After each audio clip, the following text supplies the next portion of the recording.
حضرت ابراہیم علیہ السلام کے ہاں اولاد نہیں تھی، خدا خدا کر کے ایک بیٹا ملا، نام اسماعیل رکھا۔ حضرت ہاجرہ کی گود میں بچہ کھیلتا ہے، حضرت ابراہیم اس کو گود میں لے کے پیار کرتے ہیں۔ رب کا حکم نامہ آتا ہے، اس بچے کو لو اور اس کی ماں کو لو اور ایسی وادی میں چھوڑاؤ جو بے آب و گیا ہو، جہاں کوئی سبزہ نہ ہو، جہاں کوئی کھیتی نہ ہو، جہاں کوئی آبادی نہ ہو۔ اللہ اکبر! نومولود بچے اور اس کی ماں کو ایسی وادی میں چھوڑ آنا جہاں کوئی انسانی آبادی تو درکنار، کوئی پرندے بھی نہ رہتے ہوں، یہ کوئی تھوڑا امتحان ہے؟ ذرا تصور تو کیجئے، کلیجے کانپ جاتے ہیں۔ لیکن حضرت ابراہیم اس امتحان کے لیے بھی تیار ہوئے۔ تھوڑا سا سامان لیا، اپنی بیوی کو اور اپنے نومولود بچے کو لے کر کے 3 نفوس پر مشتمل قافلے نے جا کے وہاں پڑاؤ کیا۔ کچھ وقت گزارا، پھر اللہ کی بارگاہ میں سحر کے وقت اٹھ کے دعا مانگی، ربنا انی اسکنت من ذریتی بواد غیر ذی زرع عند بیتک المحرم۔ اللہ، میں اپنی ذریت کو، اپنی نسل کو، اپنی اولاد کو ایسی وادی میں تیرے آسرے پہ چھوڑ کے جا رہا ہوں جس وادی میں کوئی کھیتی نہیں، کوئی سبزہ نہیں۔ دعا مانگی، تھوڑا سا جو توشہ تھا، سامان تھا، سپرد کیا اور واپس پلٹنے لگے۔ حضرت ہاجرہ نے تمسکت بعزیالہ، آگے بڑھ کے دامن پکڑ لیا، کہا اس تنہائی میں، اس بے آب و گیا وادی میں چھوڑ کے ہمیں اس وقت کہاں جا رہے ہیں؟ کیا جواب دیتے؟ خاموش ہو گئے۔ تھوڑی دیر گزری، پھر قدم اٹھایا تو پھر بیوی نے دامن پکڑ لیا اور حضرت ہاجرہ بولی، اس وادی بے آب و گیا میں ہمیں چھوڑ کے کہاں جا رہے ہیں؟ حضرت ابراہیم کوئی جواب نہیں دیتے۔ ذرا تصور کیجئے، آپ بھی صاحب اولاد ہیں۔ تو تیسری مرتبہ پھر جب قدم اٹھنے لگے تو تمسکت بعزیالہ، حضرت ہاجرہ نے دامن پکڑا اور پھر یہی سوال دہرایا، اس وادی غیر ذی زرع میں اپنے نومولود بیٹے کو اور اپنی بیوی کو چھوڑ کے کہاں جا رہے ہیں؟ حضرت ابراہیم پھر بھی جواب نہیں دیتے۔ تھوڑی دیر کے بعد حضرت ہاجرہ خود ہی بولتی ہیں، کیا یہ اللہ کا حکم تو نہیں؟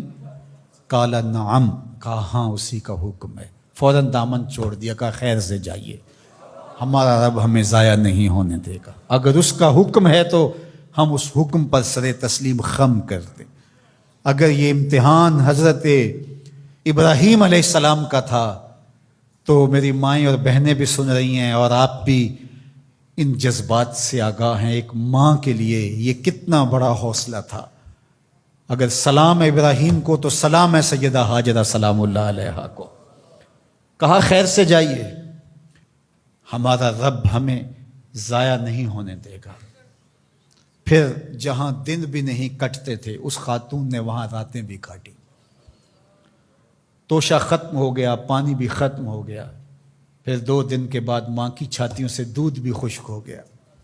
خود تو بھوک کاٹ رہی ہے لیکن بیٹے کی پیاس اور بھوک دیکھی نہیں جاتی۔ ایک چھوٹے سے پتھر کی اوٹ میں اسماعیل کو لٹایا اور خود پانی کی تلاش میں نکلی۔ ماں کی تڑپتی ہوئی ممتا کی کہانی دیکھو۔ اللہ اکبر! کبھی صفا پہ کبھی مروہ پہ 7 چکر کاٹتی ہیں۔ پھر جب 7ویں چکر میں مروہ پہ پہنچی، اطراف میں دیکھا، کہیں کوئی پانی کے آثار ہویدا نہیں ہوئے۔ گزرتے گزرتے بیٹے کو بھی دیکھتی تھی، نشیبی جگہ سے بھاگ کے گزرتی تھی، وہاں لال نظر نہیں آتا تھا۔ مروہ سے دیکھا، دور اوٹ میں پڑا ہوا بچہ تڑپ رہا ہے، لگا زندگی کی آخری سانسیں ہیں۔ مروہ سے دوڑ کے جو ہی قریب آئیں تو منظر بدلا ہوا تھا۔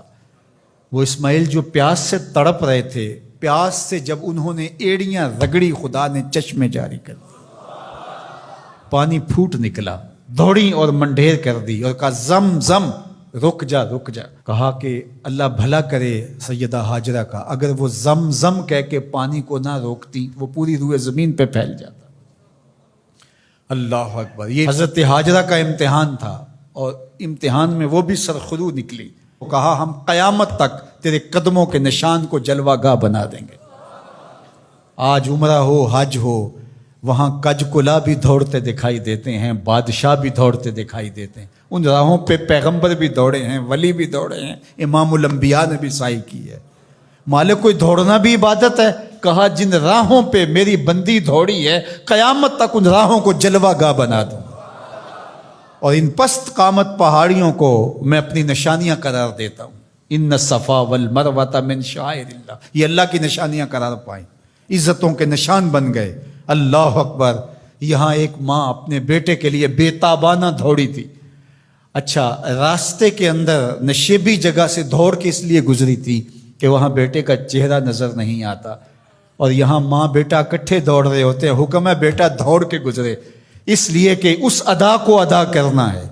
وہ تو پانی کے لیے بار بار ادھر ادھر جا رہی تھی، حاجی کی بغل میں پانی کی بوتل ہوتی ہے، پھر بھی دوڑ رہے، پانی کے لیے نہیں دوڑ رہا، حاجرہ کی سنت کو ادا کر رہا۔